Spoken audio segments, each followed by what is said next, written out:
Welcome to the Beats from the True Wellness Center. I'm your host, Kelly Kennedy. I am bringing you my friends, my colleagues, the most incredible minds from around the world that I have been able to learn from, and I want to share them all with you. So that's what the Beats is really about, is teaching people what I've been able to learn about how the body works and trying to give that to you in a very simple and practical way to give you things to change your life, because you got this. This is all about you and having the ability to heal your own body from within. And that's really my message, is from my heart to yours. Welcome to the Beats. Welcome to learning how your body works, and welcome to opening your heart.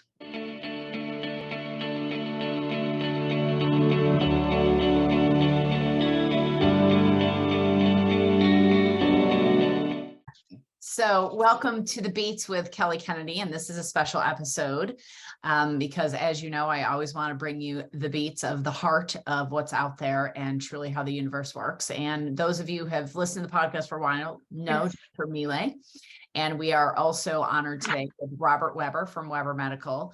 And I asked them to come on because I know there's a couple things going on. One is my favorite all-time conferences of the year is coming up. And so we want to talk about that. That sparked this conversation for me to go, let's talk about how the future of medicine is here really now. And what we know through what science has taught us is that to truly understand, Tesla said it best, to truly understand the universe, we first must understand we must first understand frequency, light, and sound.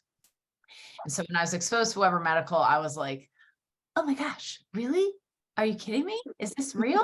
I mean, I felt like I was literally in the Jetsons or something truly in the future. So Robert, you are an expert, given your last name is Weber. You might know a little bit about Weber Medical. So tell us who you are, how you got here, and then we can talk about long haulers, COVID, and how you've been so successful with protocols using light, photodynamic, and photomodulation therapy, not just in oncology, but in long haulers and all facets of health and wellness. So welcome, Robert. Yeah, thank you very much for inviting us today to this podcast episode. My name is Robert Weber. I'm located in Germany with our company, Weber Medical, but we are also running the International Society for Medical Laser Applications. Yeah, because everything related to laser and light therapies is our passion. We are working on this for more than 20 years already. We have our own clinical centers where we do research and patients treatment. And this is motivating us every day because we see what is possible with specific wavelengths of light, especially with laser light, which is able to penetrate deep into the body, to regenerate tissue, to treat cancer diseases, to treat chronic infection, inflammation. There's such a great variety of diseases you can treat with modern laser systems. And yeah, that's what we are researching and promoting since more than 20 years now with good success. And yeah, that's what we want to share with you today. And that's amazing. And so this is applied in clinics in Germany. And where else is this right now applied as far as in oncology and in clinical treatments? Well, we already supplied more than 1,500 clinics worldwide.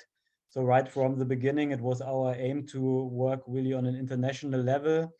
We started in Europe, but nowadays we also have more than 100 clinics in the US working with our systems, but also in Asia, all over the world. Again, we are doing research also in Africa on infectious diseases. And yeah, so we have a huge network of doctors, physicians, universities where we are having cooperations on research. And our main focus in our clinic is oncology, cancer treatments. We did a lot of basic research with very good universities in Germany, developing very good light-specific substances, which are able to really accumulate in cancer tissue. And then the lasers are available to basically destroy the cancers. And yeah, this is our main work in Germany. But we are also more and more partner clinics worldwide, especially in the US, working in this field of cancer clinic. Like Jennifer, who is doing this podcast today, she's very experienced in her Mexican clinic, and maybe she can also share some of her insights. I'll be happy to. Perfect. Thank you, Robert, for introducing Jen. Go ahead, Jennifer. Thank you, Robert, and thank you, Kelly, for introducing me. I know I'm here just enjoying listening to the two of you go. You know, it's a pleasure to be on with the podcast with both of you, both Kelly Kennedy and Robert Weber, both dear friends of mine. And we're grateful to be part of this with you and sharing with the world what's available in the beats. No, we actually, I do run an international research clinic here in Mexico with my business partner for many years, where we do all kinds of different treatments focused in the oncology field, immunotherapy, targeted biologic therapy, nutrient therapy. We're much more of an individualized clinic, and we've had the honor and pleasure of partnering with the Weber team in Germany to offer the photodynamic therapy protocols here over the years, both in oncology, but also in other applications of chronic infection, regenerative medicine, partnering photodynamic therapy or laser therapy with stem cell research as well.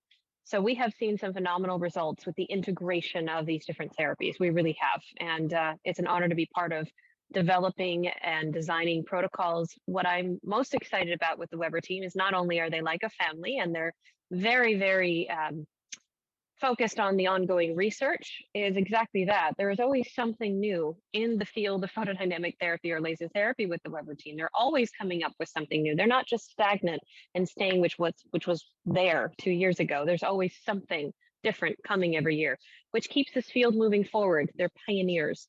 And I think that's what we all need in this healthcare system. So we're also here to share our knowledge, our education, our training with other physicians, practitioners wanting to learn, as it is a team approach. Not one of us has all the answers, and that's our philosophy here at our own clinic as well. So we're happy to answer questions and jump in. So let's back up just for a second. For those listening, maybe they don't know. Robert, if you would, could you define photomodulation and photodynamic therapy for us? Because we've talked a little bit about integration, and I do want to bridge that because I think there's a lot of myths out there that we would all like to watch today. But let's start with defining what is light therapy, low light laser therapy, and photomodulation and photodynamic, please. Yes, that's a good point, and it's very important to differentiate between the two terms of, on the one side, we have laser therapy, or nowadays also called photobiomodulation. That's basically one area, and the other area is photodynamic therapy. So when we talk about laser therapy or photobiomodulation, this is an area where we are only applying the laser without any additional substances. And in this case, the laser or the light is basically used to stimulate cells, to energize cells, to repair and regenerate cells. So this is more like a regenerative therapy for the body. You can apply the lasers in the blood for stimulating your blood cells. You can apply it in damaged joints, for example, for tissue repair and all those things. So this is where the laser can really help to regenerate, boost performance, boost energy, immune system, and all those things. On the other side, we have the term photodynamic therapy. And this is a little bit more complicated principle, because here we combine the laser with a so-called photosensitizer. So you basically give a light-sensitive substance to the patient first. The substance is called photosensitizer. Those are mostly natural derived products. And when you give them by infusion or also orally, they are able to accumulate to the bad cells in the body, to cancer cells, for example, or also to pathogens like viruses or bacteria or parasites. But without the light, they won't do anything. But those substances have the property that they are able to absorb specific wavelengths or colors of light. One example is a very powerful photosensitizer is curcumin from turmeric. This is able to absorb blue light, for example. And so if you give such a substance first and then irradiate it with a specific laser, you can basically destroy the bad cell, like the cancer cell or the parasite or whatever. So in photodynamic therapy, it's more about destroying something bad. And in photobiomodulation or laser therapy, it's more like stimulating the good cells. That is beautiful. So just to reiterate, so you have a bad cell, whether it's an inflammation, an infection, a cancer cell, you send in the photosensitizing agent, whether that's curcumin, vitamin C, some natural substance that maybe has some mild effect, but isn't going to eradicate. Then after that's absorbed into the cells, you then send light, laser light, which we're going to talk about low light laser and what that really means. And certain wavelength has certain light has an affinity for that substance. So blue light is great with curcumin, and blue light is great for infectious agents, correct? So you might use that if somebody had Lyme or they had EBV or they had something like that. You might go, okay, I'm going to give you an IV, I'm going to give you a curcumin, then I'm going to give you an IV of fiber optics and send light into the cells as well, because there's a topical use and an IV use, which we also have to clarify, correct? Correct. Yeah. Correct.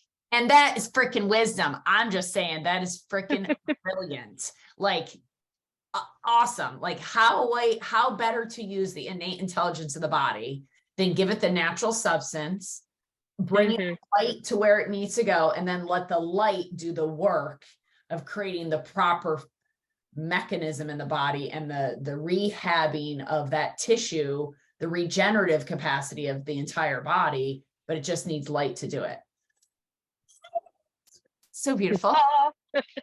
Love it. Okay, so what is low light laser? What does that mean? Because, okay, let's say I don't know anything about this and I go back to, I think high school, I learned something about like, don't use lasers, they're bad for your eyes. You have to use special glasses with lasers and all that. And often when I put the Weber watch on clients and they go, what is it? And I go, oh, it's low light laser. I see their faces, right? They're like, laser. So can you explain low light laser for us, Robert, or Jen, or both? Yes. When we talk about laser therapy or photobiomodulation, we always talk about so-called low-level lasers. So low-level lasers are classified for every laser till a total output of less than 500 milliwatts. This is a low-level laser. This is laser light which is completely safe and is not able to harm or destroy tissue. The opposite would be so-called hard lasers, which are used in surgery or tattoo removal and things like that, the classical lasers you were referring to, and which most people would know when they talk about lasers. They can burn skin, they can cut skin in surgery, but this is not what we use. We use low-level lasers with a lower output in a range that you can only stimulate cells, and you maybe in a higher range, you create a little bit of warmth or heat in the tissue, but no damage at all. And what kind of results have you seen? If you could just, Jen, maybe if you could tell a couple stories, and Robert, both, just 2 or 3 stories of each, from oncology to long haul COVID to infectious agents, chronicity, you know, like Lyme, those kind of complex cases that we all see so much of. How much time do we have? No, I'm kidding. There are, if I don't mind, Robert, I can start. I think one of the most impressive cases, there's been quite a few through the years, but as Robert was explaining the difference between photodynamic therapy, or how we like to abbreviate PDT, so if anyone ever sees that, PDT, that's what we're referring to, would be in a small cell bladder cancer with some metastatic disease. And this was an incredible case. We did the combination of the photosensitizers, which is indocyanine, or a nanoparticle version of indocyanine green, made by the team there in Germany from one of the universities and the chemists, designed to apply directly transurethral as well as intravenously for any systemic application as well as circulating tumor cells, where we did the laser therapy or photodynamic therapy both intravenously and directly transurethral. This is something we did in the clinic. Of course, we combine that. Hold on, transurethral, just so she speaks sometimes faster than I do. So the urethra, they were feeding light in through the urethra, and they were giving her IV. Correct. And topically, they were applying the acupressure points of light through the dermatomes on top of the skin. So there's all correct. They were giving it to her, and there was the photosensitizer in the IV bag of sorts. Okay. Yes, correct. And we did this. It's not like you did it all at one time. Sometimes you do, but we do it over a series of time, right? And of course, we did integration with different immune therapy, targeted nutrient therapy, which are vitally important with some specialty formulations.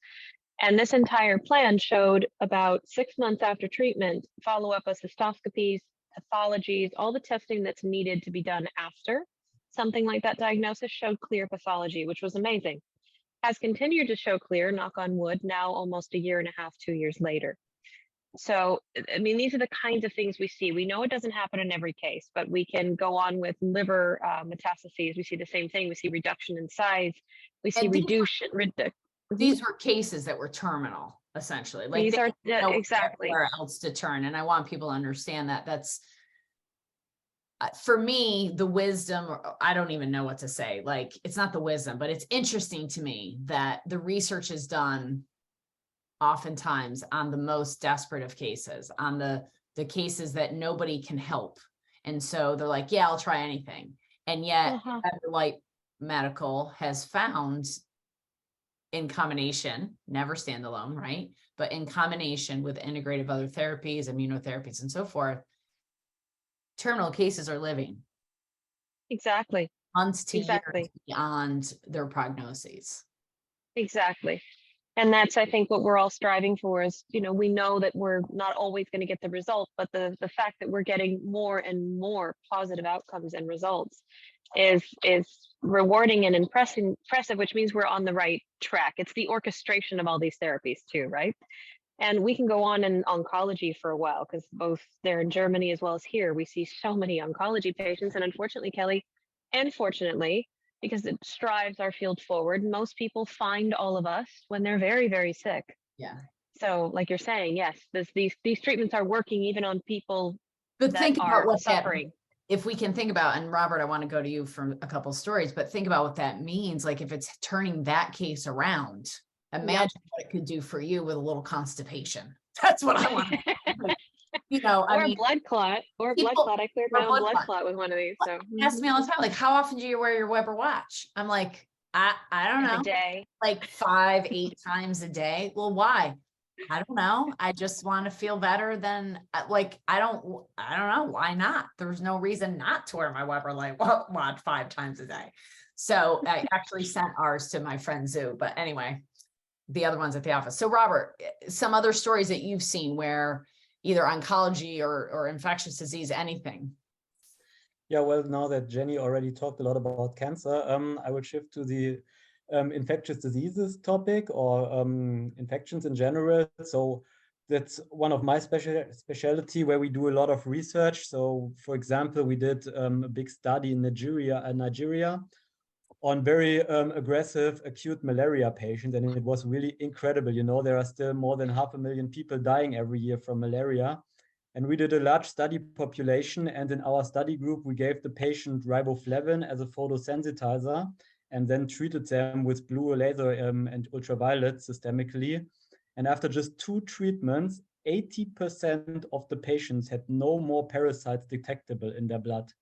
And everybody was feeling fine again. No more clinical symptoms, nothing. This was so impressive. You can't believe it. Riboflavin and blue light, no other intervention. No, exactly, nothing else. We had a different group where they got the standard medication, but in our group they only got our photodynamic protocol, and 80% were back to normal health after just 2 treatments in 2 days. Incredible data. And this is nothing new. We know this from all the lab research, when they just took blood, gave riboflavin into the blood, so blood with viruses or with parasites, and they irradiated with blue or ultraviolet light. Everything was cleared. So all this data was available, but it never came into clinical practice because basically there was no technology available how to treat the blood systemically or directly. And this is our work. This is what we developed, and we brought this into clinical practice for the first time. And we see such amazing results, just incredible. And if I may say that I have a personal connection somewhat with that, because I've been through Lyme and lupus. And when Robert started doing those studies, it was, just so exciting, right? It's almost speechless, because sometimes we say more is not always better. It's targeting that right amount, finding that proper integration and what targets, which also brings me into the COVID study that they did during the pandemic, which was even more, not more, but just as impressive, And Robert, if you could share that, because this is something we've been seeing in our own clinic as we treat a lot of Lyme and chronic autoimmune, people that don't know what's wrong with them. And we also did a study on HIV using just what Robert said, riboflavin, ultraviolet, and blue at that point. So if Robert, you could share the long haul COVID, because that was not the long haul COVID, but the COVID study that was done, because that's also impressive. It's working on that, plus the malaria. How can it not work on other infections? Right. Yeah, of course, in COVID, it's the same thing. You can basically use the same protocol, especially in the early stages when the virus is mainly in the throat and nose area, where you're also taking then the CT values. We did a study where we gave riboflavin directly into the nose and mouth and throat area, and then irradiated locally with blue and ultraviolet light, and you could see the viral load dropping immediately after a couple of treatments. Basically, people getting symptoms relief, no more coughing, no more sneezing, and you could also measure it that the viral load dropped immediately after the treatment. So incredible with this photodynamic approach for viral or bacterial parasitic diseases. And that's non-IV. You're saying just that's the application that you added to the watch during COVID. Exactly. We had that ultra blue violet light that we put in our mouths, the nasal spray of the riboflavin, which is a B vitamin, y'all. We're talking about a B vitamin thrown up your nose. And then you put blue light and you put it in your mouth up against your tonsils. I put it on the outside of their tonsils. I put it in their mouth. And bam, reduction of COVID species and tests now. Yeah, exactly. Because we had to develop something for home use, because all the COVID patients, if you're tested positive, you need to stay at home. You won't go to a clinic for treatment in the early stages. And what we wanted to achieve is to stop progressing of the disease to a bad stage. So we developed something for home use. If people are tested positive, they can start treatment right away to avoid even getting to a bad stage. And yeah, this was a very successful protocol for home use. And what I just discussed in a previous podcast with Rasmus about, he studied a lot in Russia. And I find that a lot of times in our country, he's finding the same, it's like people are so worried about money and what is the reputation to try to find the simplest, easiest way. Sometimes in science is not always the way that it happens when you have a capitalistic society running it. And we all saw that we're running clinical practices. Like, how can we prevent so that they don't end up in the hospital and trying to save their lives? How can we cut it off and boost their immunity right away and get their immune system working? And blue light, yellow light, red light, green light all has different affinities for different tissues, and it's going to upregulate the system because we are light, and that's how our cells communicate. And remember, the fascia, which I'm an expert in as well, the fascia is the frequency fabric where this light is going through the system all the time and then being magnified by the lymphatics and then going into the organs and all the other tissues. And so this is such a beautiful wave of the future of really where we're at with medicine. What other symptoms remediations have you seen that aren't maybe terminal illnesses, but in regards to chronicities? Because again, listen, allopathic medicine, I get another car accident, please take me directly to the hospital, not to the acupuncture office. Fix me up and then take me to the wellness center to let me deal with the chronicity of it. But we're good at that. I'm not bashing medicine, but I'm chronic illness. 88% of our population has a metabolic disorder, which is from a lifestyle.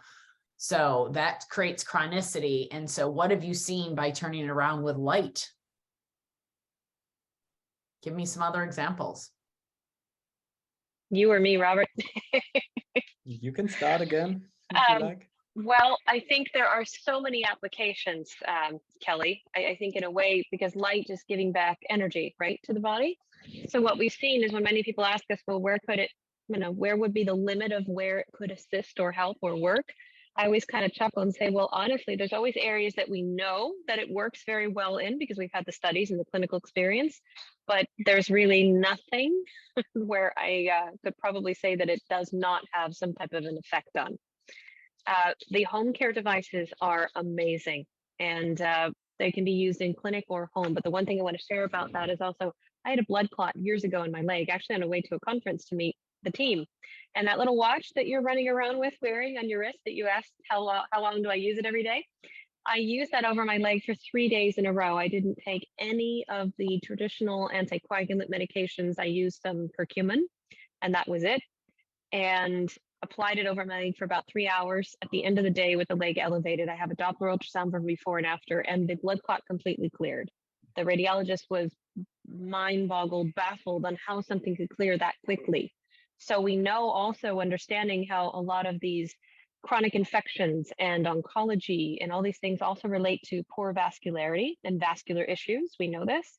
Having that little experience, which was a big experience, that was this massive complete clot in leg where I couldn't travel, fly, use my leg, was quite impressive. So I think when we ask about the different ways these therapies can be used, it can be used from someone just looking for getting general energy in their system, helping with everywhere from tinnitus. We've had people utilize the ear applicators that come with the, used to be utilized with the watch in the ears for tinnitus. People with these long haul COVID symptomologies are reporting that, that taste that never quite completely comes back, that's improving. The headaches are improving, the fatigue improves. And of course, you're not going to use it one time and say, wow, I feel like $1,000, They need to use it consistently. Your energy levels are down. So it's giving back that cellular energy to the body. Most of us don't go out and stand in the sun anymore. Most of us are indoors most of the time. So by utilizing this, it's another way to give energy back to the body. I can keep going, but I think Robert should take over for a moment. I think Robert should tell a story, but Robert, I would also like you to unpack, like, why does light therapy work a little bit, and like how cells communicate, if you don't mind unpacking that a little bit, or tell a story, either one or both. Well, or all three. just some words for this chronic disease topic, because this is actually how we got started like 20 years ago, because we were running in the beginning a clinic for general medicine, and then we came up with this new technology. And of course, where the patients we tried it on first were those very chronic cases with chronic heart disease, diabetes, chronic liver disease, and all those things. And this is where we started to do the IV treatments for the first time, and we could see right away the lab values getting better with those liver patients, with a diabetes patient, everything stabilized. And this was so encouraging for us to decide basically to continue work and research in this area. So treatment of chronic disease, of course, is a big topic, and it came a little bit into the background because we are more focusing on cancer research and things like that. But as Jenny already said, it's a wonderful general therapy for energizing the body, for regenerating the body, for improving organ function and all those things. We are always, when you're stimulating the blood with the IV laser, you are also stimulating stem cell proliferation and things like that. So it's also like a whole body rejuvenation and regeneration therapy. So, and that being said, like, because I'm a hacker at heart, so I don't have an IV Weber laser at my office, but I have a practitioner, doctor friend of mine, that gives me vitamin C IVs. So when I go over to get my vitamin C IVs, I make sure I have my Weber light on at the same time. And while that's maybe not as good as getting the fiber optics in my veins, I still feel like it's phytodynamic therapy, correct? Yes, that's correct. Of course, this was our approach. Of course, as you said, the IV laser therapy, when we apply the laser directly in the bloodstream, is more effective. But this is also something you would just do for maybe 6 or 10 sessions. But then, especially with chronic disease, it's very good if you do something on a daily basis, like a routine. And if you have then this laser watch, which you can wear just 1 hour every day, especially now that we developed this very new and more powerful so-called endolight device, with much better penetration into the blood arteries. This is something patients with chronic disease, but even healthy people, of course, for prevention, for more energy, balancing the hormone system and all those things. The new endolight tool is very good for everyday home use treatment. Well, and I think that the listeners or people listening to this podcast who are kind of wondering what the heck we're all talking about, they can go to the website and take a look too. But what Robert is referring to is there are these home care devices that can either be utilized in clinic or at home by lay people, people who are just looking to feel better, have more energy. And also for the physicians and the medical practitioners that want to give something or assist their clients or their patients into having some type of home care therapy. So Weber Medical designed not only to be utilized in clinic, but also that could be taken home, were these amazing laser watches, which had these attachments for intranasal applications, ear applications, little pads that could be put on different parts of the body. The watch was called a watch, but it was not an actual watch. It's used over the acupoints of the wrist. One is for there's many reasons for the why it's placed there, but it's also for the absorption. It's the thinnest part of the skin. Left arm hits different acupoints that will absorb as well. They also designed this amazing helmet for neurological issues. Or Kelly's already excited. I They can love be programmed in with the helmet over the breast, put the awesome. helmet over the abdomen. You can put the helmet over the kidneys. The helmet's fantastic, especially with all the concussions and, you know, the brain clots and circulation in the brain. It's great for draining the lymphatics of the head. I mean, I love the freaking helmet. We love. I do too. It's an amazing one. It really is. Yeah. It really is. Also for depression, mental disorders, it's so effective. We are getting amazing feedback from a veteran society, for example, from Florida, with all those veterans coming back with severe mental issues since using the helmet. They're improving a lot mentally and stabilizing their psychological issues significantly. So 2 questions I want the audience to have answered that I know they're probably asking, which is this. One is, why does light therapy work? And the second, which I am going to love when they get the answer to this, is you have to be an expert to know how to use all this stuff. So why does light work? Why low light laser therapy? Why does this work for the body? Yeah, well, as we all know, our whole life developed in the light, in the sunlight. Plants, the whole world would not exist without the sun and the sunlight. And we all know how good the sunlight is for our body if we take sun baths, and that it can improve vitamin D production, serotonin production, and all those things. So we know about the effects of light. Even more than 100 years ago, they already gave the Nobel Prize for ultraviolet light, which was when they proved that ultraviolet light was able to kill pathogens and was used in blood sterilizing then.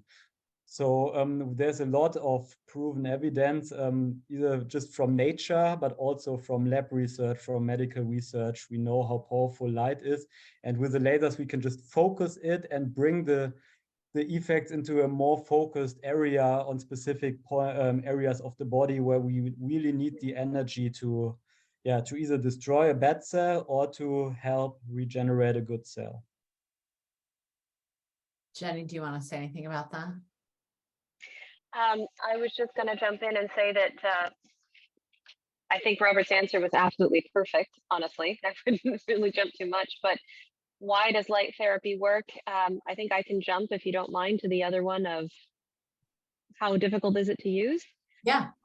It's really not difficult. And to add into what Robert was saying is we are beings of light. I mean, you can go into this from the scientific or the energetic perspective, however you want to go, right? But the biggest thing is, I think medicine of the future is focusing in the field of light, sound, vibration, the science of it. You know, we've looked at this for years. Look at ultrasounds and magnetic resonance devices. They're all based on this. So light therapy, some people go, oh, that's woo-woo. You're not so much. There's so much science and understanding behind how it works with the physiology of the body. It's actually, we're just on the tip of understanding this. Is it better absorbed in what form? You know, and that's why this field's so exciting. As far as how easy it is to use, extremely. I mean, there are in-clinic applications, which we support with training and guidance and protocols and conferences every year that they can come and learn hands-on and be part of the developing. And then for the people that want to use these things at home, there's manuals, there's guidance, there's Zoom calls, there's your practitioner to support. I honestly think it's probably one of the easiest devices I've ever used in a home care device, because most of them are so dang confusing. They're confusing with cables, maybe, but after that, it's so easy. All the support and the training, but I got to be honest, literally when I got the helmet, I was like, she sent it to me for a retreat. I was like, but Jenny didn't send a manual or anything. I plugged it in, I put it together, I opened the computer, I go, oh, okay, I got it. It makes sense. I just decide how much frequency to add. Okay, let's start low and go from there. And it was so simple. The helmet, the exactly. the watch is like, which colors you want for how long? How much intensity do you want? It's really like, that's it. It's not rocket science. And that's what I want everybody to understand, that you can't screw yourself up with light, right? I mean, Robert, has anybody ever in the history of Weber Medical been like, oh, we gave him too much light and had a bad outcome?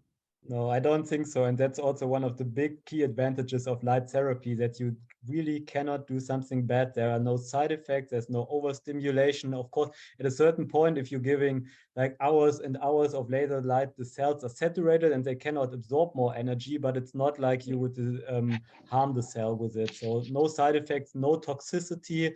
So that's a big difference compared to pharmaceuticals, for example.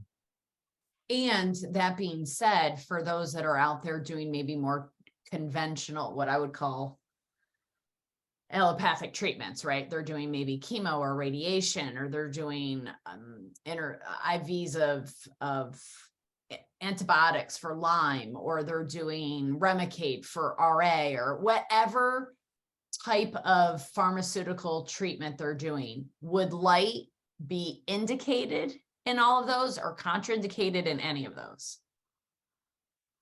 There's no real contraindication. As you said already, of course, it's okay to go with conventional therapies, and we would never tell patients, no, avoid this or that, but you can always combine it, at least to help the body recover faster, to lower the side effects, for example, of a chemotherapy, because you're giving some additional energy boost to the body with the light.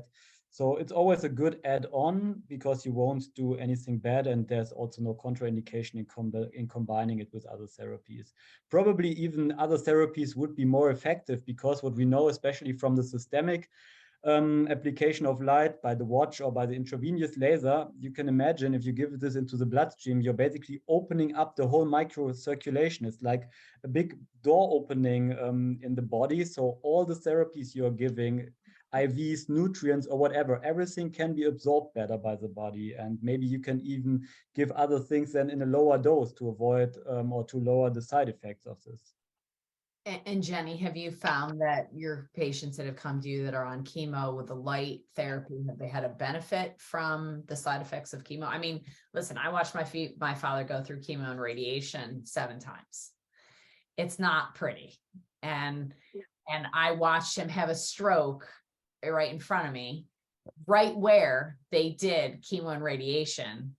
Right where they removed a bunch of lymph nodes is right where he had both strokes. And they tried to claim to this 20-year-old little girl at the time that his radiation had nothing to do with why he, and I think back, and I'm so grateful that I have this knowledge now, that if I known then what I know now, he would have had the chemo, would have had the radiation, and then we would have blasted this with light, and the scar where they did the skin grafting would have blasted the light there, blasted the light there, and perhaps regenerated some of that tissue instead of it was scarred, and then there was a circulation issue, right? So what is your sense on that, or what your experience rather?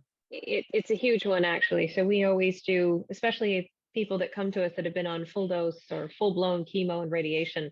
Sometimes they come in and they're so worn down, right? They're nutrient depleted, their energy's gone, their gastrointestinal system is having issues from all the side effects. I mean, they're worn out. It's really, honestly, it's hard to watch for them, because you can feel. I went through it personally with family members like you, Kelly. So I understand that. It's like you're watching it in front of you. But we focused on doing some IV nutrients and laser therapy. And specifically, we focused on red light and yellow, because it was more of the supportive type of therapy to try to rebuild the body, give circulatory support back, inflammation, stimulate some of vitamin D production, kind of help the mental fatigue. And I will say that most of them, after about day number 2 or 3, started feeling already almost normal and started getting an appetite again. So I did this for a colleague who's actually an oncologist that would send patients over after they were doing chemotherapy just to support their patients for just some intravenous laser therapy. That was it. No photosensitizers, nothing. And this was not that long ago. And he sent about 5 or 6 people over that were very, very sick. He said, let's try this. Let's see how they do. And I've got those results. As a matter of fact, their white blood cell count started increasing slowly. They started getting more energy. The appetites came back. They weren't having as many headaches. where weeks before they were thinking of just quitting everything. So, obviously we'd rather them go in another direction besides just chemotherapy and integrate some things, but at least it was an amazing result to see that. So I completely back Robert on that one. It was very, very supportive. So even if you just do an IV support clinic with chemotherapy, this would work better. And chemotherapy they also, if you look at the charts, they also are photosensitizers. Well, this was just like, if they had a watch and they were doing chemo, would you want them ideally wear the watch while they're doing the chemo to make the chemo more effective, as Robert as you alluded to a little bit, Robert? Or would you do those separate? I mean, this is not medical advice. This is not in lieu of medical advice. This is just three people having sharing information that aren't doctors, that help a lot of other people that have blah, blah. I'm not asking medical advice. I'm just curious. Like, everybody who's listening to this is exposed to cancer. It hits 1 and 2. So we're all exposed to it, right? Yeah. And I've recently come into extreme clarity that I kind of forgot my mission was to help people that have cancer so they don't suffer as bad. And I don't care if they met us that they want to prevent cancer, or they were diagnosed 2 weeks ago with terminal cancer. I want to know if they're going chemo, should they use the Weber Light Watch during the IV? Because there are photosensitizers in there to make that, or would it be better for them to do it at home more as regenerative and with that? Both. Yeah, exactly. I would say the same. As Jenny said, some of the chemo drugs are even light sensitive as well. So there are some studies available. So you can even enhance the effectiveness of the chemo and maybe lower the dosage with less side effects then. But of course, also for the follow-up treatment at home against the fatigue, against all those chemo-related side effects, it can be helpful for sure. Absolutely. And I think all of us have been working in cancer at some level for our careers. And I will say that about 5 years ago, I kind of took a turn and was like, I'm not going to deal with any more active cancer patients anymore, because I'm just tapping out. I feel like I've been talking about cancer my whole life. I'm done. And then I was brought to my knees a few weeks ago, not in a too personal of a story, but enough of a personal story that it affected me and went, okay, I'm not doing my job and I need to help people realize, because I think the biggest misconception that I see is that I have to go this direction or I have to go this direction. Do you find that as well, that people have this misconception, like I either have to do allopathy or I have to do what they consider woo-woo that we know is science? Or is there more of an integration at this point? I think it depends. My experience so far, I've had a lot of, people reaching out for help recently. And one of the biggest hurdles now that I've realized, I don't know, Robert, what you've seen, but a lot of people are reaching out. Either they're so sick that they're unable to travel, which unfortunately that's happening more in the last, I'd say 6 to 8 months. I've gotten more of those kind of people reaching out. And the other one is, we work with a lot of, clients, patients here in our own clinic that also work with their own oncologists at home. Some of the oncologists are very open and supportive of respecting what they do, and others are very much of, oh, that's a completely wrong statement, you need to go this way. And it's not that anyone is particularly wrong, but I think there is becoming to be a little bit more of an integration now than there was before. They're more aware of the alternatives, but then there's this really strong line of, well, that's your choice, I'm here. So it's either one way or the other. It's interesting. There used to be a very much separation. Now there's a more an integration or a fine line. It is changing. It really is. It's evolving. It's changing. They're being more open. They're even talking about using, more of laser therapy and different types of devices in prostate applications in traditional oncology now. It's not quite the same of what, Weber Medical's doing, but they're going that direction. So they're taking that technology to that kind of field, but it's still not quite the same. Don't know if that really answers your question, Kelly, but it's a hard one to answer because it depends on who you're talking to. It really does. And Robert, what have you seen in your 20 years around this industry? Well, I agree with Jenny that it really depends, also especially on the doctor you are talking to. But in general, I think there's a shift, especially because patients are just better informed nowadays. Like 20 or 30 years ago, without the internet, people, they went to their doctors and they told them what to do, and you had to trust them. But nowadays it's easy to be informed. You can check out all the different opportunities. You can read by yourself on different studies which are available. You can listen to nice podcasts like the one we are doing now. So I think it's very important what you are doing to just to inform people so they have the opportunity to make the choice on their own, and that they see there are more opportunities available than just one way. No, That's a great. Go ahead. No, I was just going to say that's a great perspective, and I completely agree with Robert that people are much more informed, which is also why things like what you're doing, Kelly, is so important, because there's so much information now.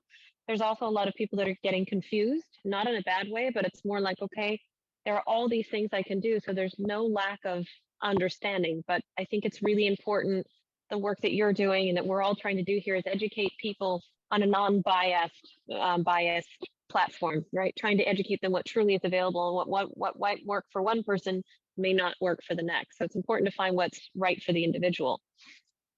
And each journey is individual. And I think that's what we all know. And that absolutely.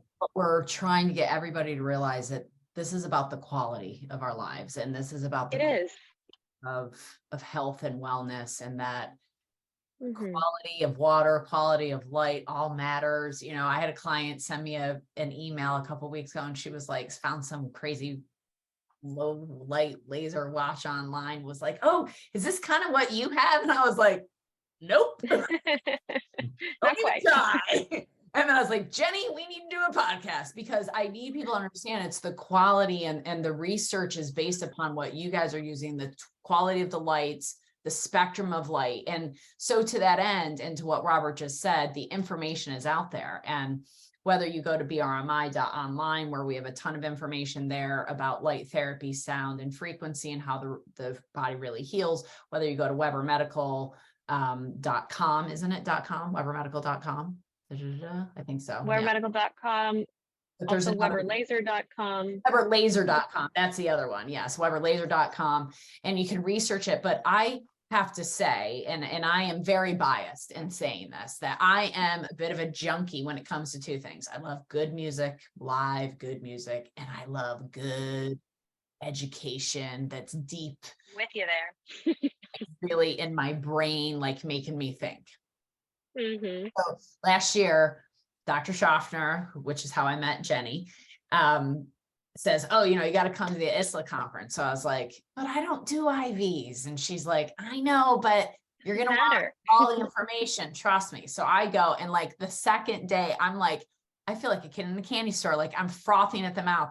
And then Jenny says something about a test. And I was like, a test? This is way more information than I know what to do with. What do you mean where I have a test? But it was really interesting, because through that test, I've never done a test at a center or at a conference. And I'm telling you, we've incorporated tests now ever since that, because it really impacts you how much you're learning. And when I first started learning about low light lasers, when I first started learning about electricity and ions, there was a part of me that was like, no, I'm a biologist. I'm a biologist. I'm not a physicist. I'm not a physicist. I don't want to study physics and quantum physics. This is way too much science and math for me. I like biology. But what I really came to terms with over the last few years of really understanding heart rate variability, frequency, light, and sound is that this is the thing we all need to understand. And I employ all of you and invite all of you to understand frequency, because we all have the capacity to sing and to create our own frequency. Our frequency is coming out of our body, and it can heal us. And that frequency is bidirectional. It's communicating with everything all the time, all around us. And this is the wave of the future. And the conference, ISLA, that you're doing in San Diego, March 2nd, 3rd, and 4th, not that I'm excited about it, I don't have those dates marked in my calendar or anything, is that this is the most advanced information of medicine. And it's literally, the entire conference is about light, coherence, frequency, vibration, and understanding the physics of wavelength and frequency, so that when we take this back into clinical practice, or we go home to our houses. I mean, honestly, Jenny and Robert, I firmly believe everybody should have access to this information. And then you take, like you do, and you have that more clinical approach at the end. But this information is so vital to us understanding our vitality. because we are light, and it makes me thirsty for this information. So when the book came out, Invisible Rainbow, about, you know, electricity and life, I ate it all up because I had the foundation set from what Weber Medical Light put in place. So if you're a medical professional, or you're just a client rather, that's interested in getting better clinical results, then come and learn this information, learn your light being inside and how to access it. Because I firmly believe the more you know about it, the easier it is for the body to access it. That's what Joe Dispenza taught us as well, right? So consciousness is the key of how we're evolving. So I've spoken way too much. Robert, what would you like to say about all of that and about the conference and work that you're doing? Well, I think this was already a very good introduction to the conference. Yeah, this is one of our key events every year, big international conference with, I think, 12 or 13 very good speakers from different areas on cancer research, stem cells, regenerative medicine, infectious disease. Everything will be presented in the lectures, but we also have a very strong focus always on demonstration, so that it's not too boring in the end for the listener, not like listening 12 hours just to lectures, but we will have good demo treatments with patients. Of course, everybody who would like to experience the light can try the different applications during the event. And yeah, so we would encourage everybody who's interested to come and meet us in San Diego and learn about this. And yeah, I think it will be a very good and informative event again. And Dr. Paul Anderson is going to be speaking again, correct? Yes, correct. Yes, and I mean, if you don't know anything about oncology, then you haven't done, and you don't know Paul Anderson, you haven't done enough research on holistic treatment oncology. But it's and who else is going to be? I'm assuming, honestly, I didn't even look to see who's speaking because I just saw the registration was like, yep, key done. Make sure I'm in. But who else is speaking, Jen? So Dr. Paul Anderson, who you mentioned, obviously Dr. Weber will be presenting as well. There's also Naisha Winters is speaking. There's Michael Ellenberg, Tony Jimenez, Dr. Marlene Siegel, Dr. Veterinary Medicine, and how we use this also not just on us humans, but also our four-legged family members, or two-legged or swivelly things, whichever you want to go. A master acupuncturist who's been doing field and more of that acupuncture side of things, but not particularly acupuncture, just using acupoints and photodynamic therapy for many years, and laser therapy as well. He's brilliant. Dr. Steve Liu also has worked with Dr. Weber for a very long time. I get the pleasure of speaking as well on some of the case studies we've seen through the years. There's so many more on the site, which I'm probably even forgetting right now. Oh, it's okay. I know, it's a wonderful team. It's a wonderful team. And Dr. Carl Feltz is also in there. Dr. Shane is also in there. I mean, I can keep going. Andy Rainville's doing kind of like home care protocols. I mean, there's so many people that are coming together to share what we're doing, the advances, what we're doing. Hopefully we'll get Robert up there to share the newest and latest information, which will be wonderful. So, I mean, the conference is, even though I've been for, 8, 9 years straight now, something like that, from very, very, very way back from when I first met the Webers to when I actually worked officially with them, the conference is never dull. There's always something new. There's always some wonderful connection you make with a fellow colleague.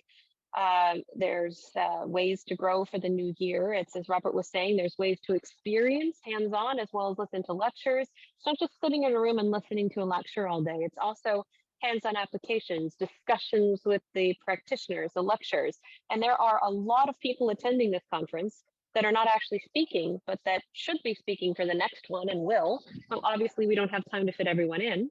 So it's also, you get to be part of a community, and that's really unique. The other people that are using it, like last year, I know when I went, I was very excited to meet a couple people in my local area that were doing it, that I was like, oh, that's great. Now I can start to refer to, and I didn't know them.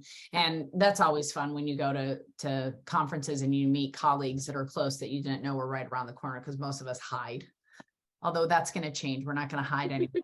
This is the future of medicine, and we're putting signs out there now. We actually have a sign for the first time in 18 years, or last 2 years. Hey, come on, here we are. Come on in. But it really, what the work you're both doing and your family, Robert, we have a lot of gratitude for what you and your family have done and have given us access to, and please extend our gratitude to them. And I pray that everybody that's listening to this today, really, this is only the beginning of your education. This was not an end all be all. This was the beginning of you starting to understand that wavelight and frequency and how it can be applied to whatever other therapies you're already doing. And if you already feel great, like I do, you can just optimize by adding more light in, because as Jenny said, and as Robert said, there's no bad side effects to too much light, and we don't get enough of it because we're inside these houses enough. Too much. So, Robert, is there anything else you would like to add about the work, the future of where Weber is going, or anything else you would like to share with the community about how the universe really works? Well, I think we talked a lot about the different applications, and at this point, I just want to thank you again for your work, the work you're doing now here with helping us promote this technology, this education, to inform people, to help them on their way on, maybe on the way to get back into good health or to maintain good health. I think that's very important to keep people informed, and that's why we are very thankful for this opportunity to talk in this podcast here again. So thank you very much.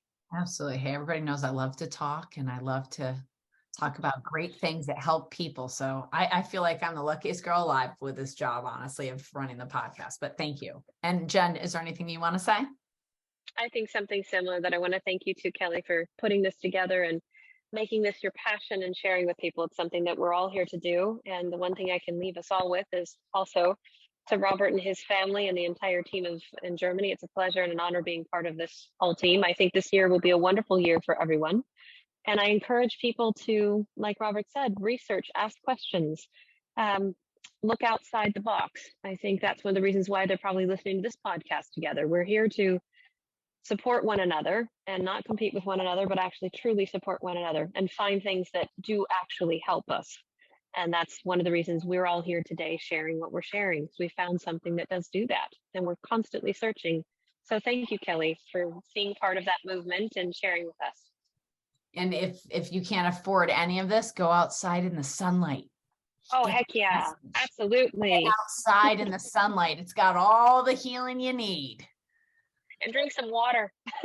Some good structured water, and pray on it before you do there it. You go. Have gratitude for that water healing you. Even if it's chemically not clean, it's still going to be quality clean, as we just discussed as well. So very much so. Truly from my heart to yours. I look forward to seeing you both in March.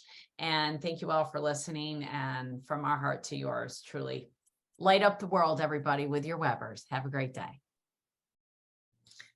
Thank you so much for listening today to this episode of The Beats. And as your host, Kelly Kennedy, truly from my heart to yours, thank you for your time and your attention today. And if this did resonate with you, please do leave some comments. And as always, we pray that this information today was not only foundational, but raised some questions for you and helped you be empowered to take actionable, profound steps toward regeneration, because your body is the only thing that heals. And that is our message here on The Beats. Thanks again for listening and for sharing.